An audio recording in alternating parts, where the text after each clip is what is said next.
Salut à tous, c'est Pangna Cheno, bienvenue sur cette vidéo qui aujourd'hui va parler d'hôpital psychiatrique et d'éléments de la psychiatrie qui peut être pris en compte par nos soins, nous, au quotidien, en discipline complémentaire. Alors, j'en parlais un petit peu sur le podcast, le live que j'ai fait hier, et il y a un élément que je trouve important à garder en tête.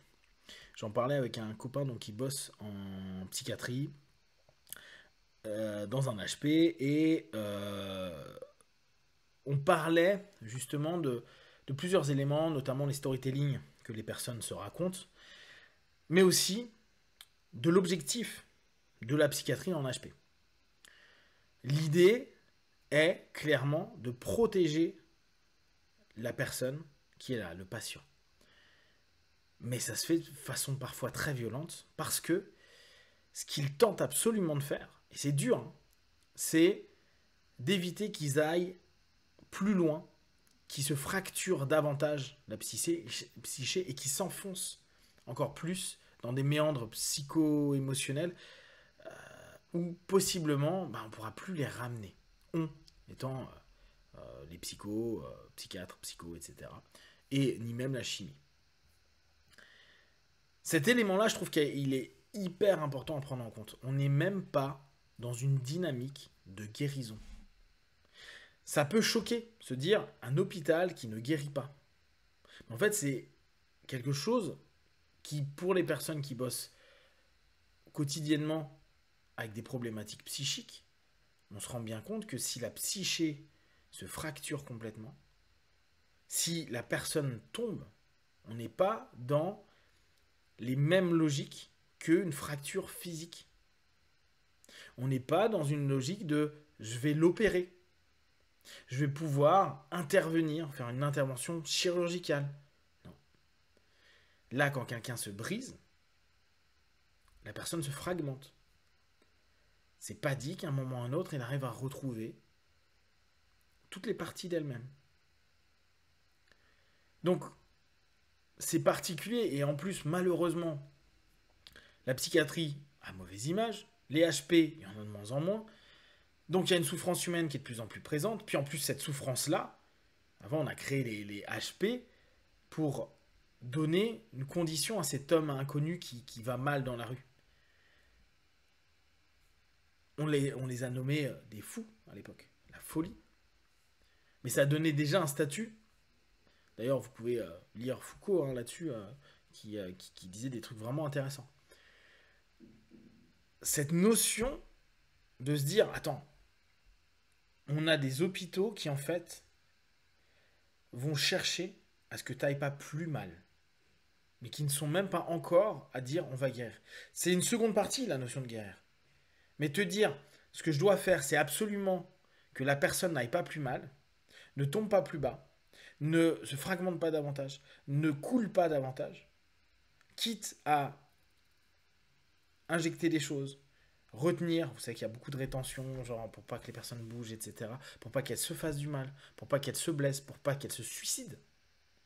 C'est quelque chose où on doit vraiment se remettre en question sur ce discours parfois qu'on peut avoir dans les accompagnements, l'hypnose, les thérapies brèves et toutes les nouvelles psychothérapies, où le marketing actuel vend beaucoup de conneries, à dire non mais c'est pas de problème, en quelques sessions, on gère tout et n'importe quoi.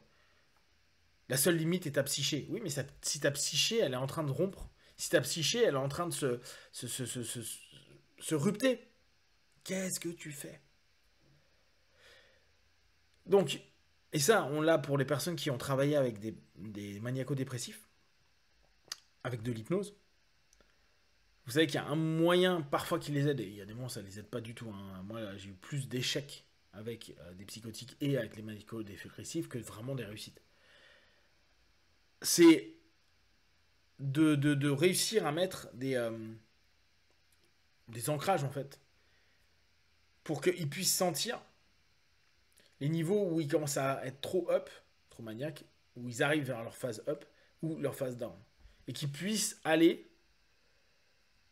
en HP, peut-être décompenser un laps de temps, demander des médocs, se faire aider, etc. etc. avec du chimique, avec des gens qui surveillent, avec plein de choses. Dans les belles histoires que j'avais eues avec ça, j'ai eu des personnes qui avaient décidé d'aller, à un moment donné, passer leur phase de décompensation en HP. Donc ils y allaient un jour ou deux avant parce qu'ils sentaient, il y avait une alarme qui permettait d'eux.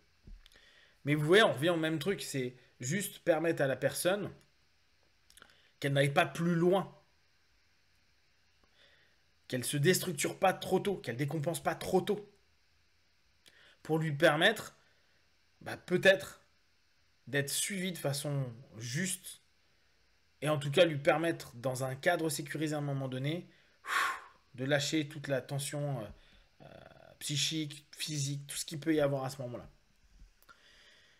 Revenir sur cette notion de se dire, parfois mes séances, et là je reviens avec nous, notre petit niveau non psychiatrique, donc non psychotique, etc., mais avec des névroses qui blessent les gens, qui font que les gens sont pas bien, et juste permettre parfois à nos partenaires de ne pas aller plus mal.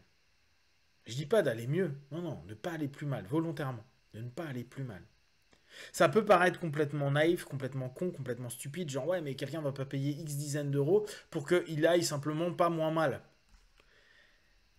Et pourtant, le fait parfois qu'il n'aille pas moins mal pendant un laps de temps peut permettre qu'il aille mieux, qu'il ne plonge pas, qu'il n'aille pas dans l'étape d'après, dans de la souffrance qui emmène, et qui peut emmener, on le sait, hein, là aussi, il ne faut pas se fermer les yeux vers des TS, etc. etc.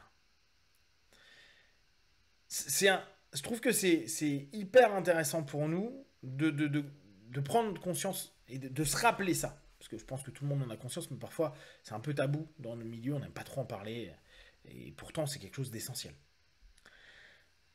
L'autre point que je trouvais intéressant, et vous savez à quel point je déteste les storytelling qu'on se fait, et on est des êtres de récits et d'histoire. Et on parlait justement de ça, et je disais, mais ce qui est fou, c'est qu'en fait, on doit nourrir les storytelling des gens, même si ce storytelling est dissonant, pour justement qu'il ne coule pas. Parce que si à un moment donné, ce storytelling, qui parfois peut être loufoque, alors imaginez en psychiatrie, mais même pour nous, il y a des moments, les gars, quand ils réalisent qu'ils racontent ça depuis des années, ils se racontent ça, ils se disent, mais je te raconte de la merde. Et ça, c'est quand il y a un certain travail, et puis un certain mieux-être qui permet ça, mais il y a des moments où on doit suivre le storytelling de la personne. Et c'est là où l'hypnose a un vrai petit plus par rapport à beaucoup de cheminement.